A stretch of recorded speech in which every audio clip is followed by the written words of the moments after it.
J'ai pas te demander. Oui, qu'est-ce qu'il y a? J'ai un travail à faire une histoire, mais je comprends pas. Ben, je peux peut-être t'aider si tu veux. C'est les relations de pouvoir entre les milieux financiers et l'État. Dans le fond, on m'a donné les acteurs, les revendications, les moyens utilisés puis les effets. Puis là, j'explique ça. Ben, c'est simple, sérieux, si tu veux, j'ai fait le travail là-dessus, je peux t'aider. Ouais, ben dans le fond, dis-moi qu'est-ce que tu as trouvé, puis je vais essayer de compléter ça. Là. Ben, ça s'est déroulé pendant la période contemporaine. OK. Puis le Canadian Pacific Railway et le Trust de l'électricité représentaient des milieux financiers.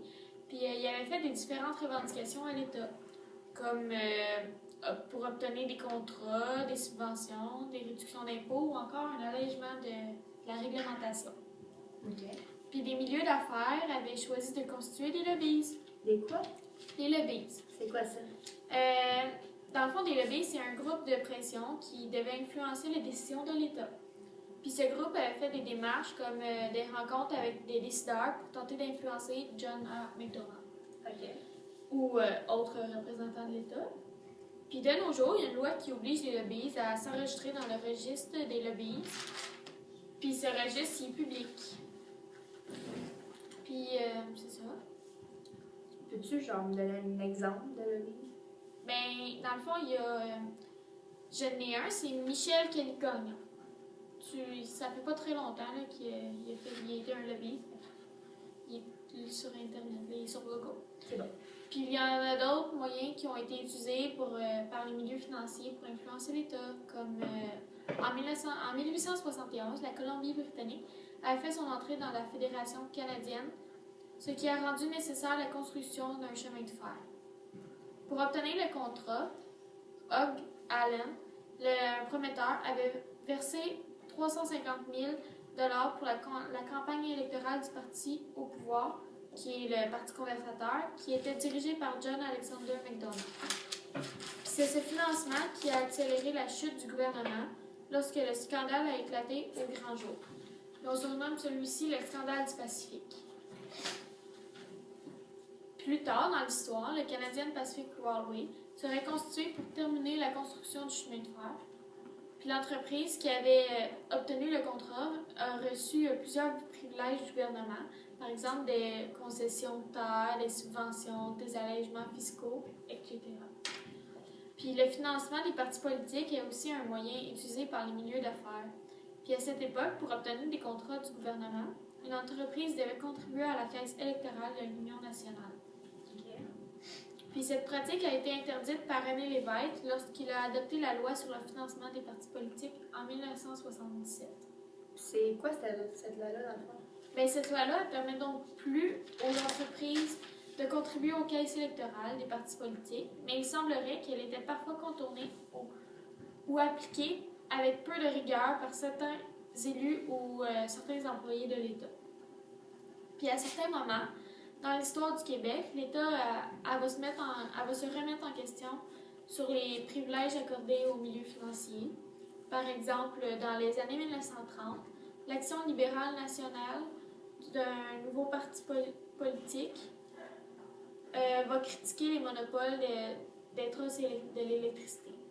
Puis les membres de ce parti considèrent que les compagnies hydroélectriques du Québec abusent de leur position en leur imposant des tarifs abusifs.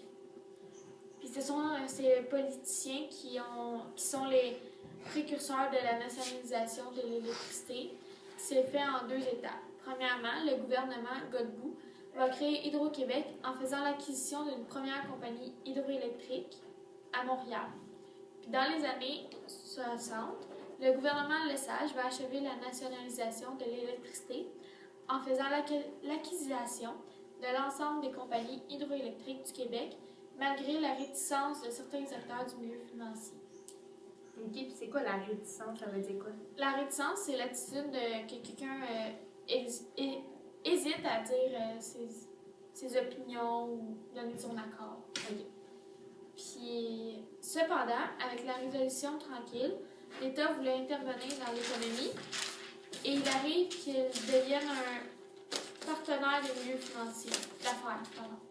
Par exemple, pour soutenir des entreprises en difficulté et diversifier l'économie du Québec, la Société générale de financement est créée en 1962.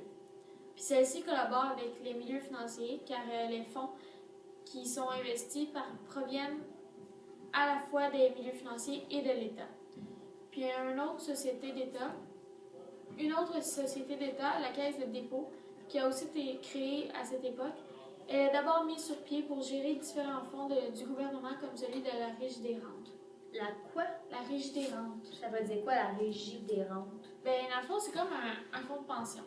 Quand tu arrives à ta retraite, le gouvernement te donne un montant d'argent. C'est comme un peu d'argent qu'ils ont mis tout le côté du temps que tu travaillais. C'est le fun, dans le fond? Ben oui, ça te revient dans tes poches. Ah, c'est cool. Puis malheureusement, avec le temps, la croissance de la Caisse de dépôt donne rapidement à l'État une plus grande indépendance face aux milieux financiers. Cela évite par exemple que ceux-ci fassent pression sur l'État en refusant de financer ses projets, comme quand l'État a voulu nationaliser l'électricité.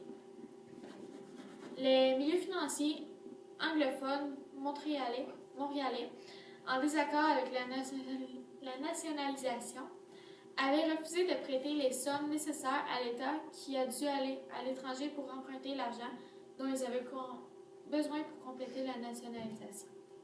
OK. Ben, tu m'as dit pas mal d'affaires. Ouais. Tu veux-tu juste me parler juste un peu des acteurs comme ça pour que... Ouais. Mais dans le fond, la Trust de l'électricité, c'est Hydro-Québec qui a été créé en 1944. OK. Puis le Canadian Pacific Railway, ben, c'est une compagnie de chemin de fer qui voulait le contrat de faire le chemin de fer d'ici Vancouver. OK. Puis John A. McDonald, ben, il est né le 11 janvier 1875 à Glasgow et il est décédé le 6 juin 1891 à Ottawa. Il a déjà été avocat, il a été la première personne à occuper le poste du premier ministre du Canada. Ah ben, merci beaucoup.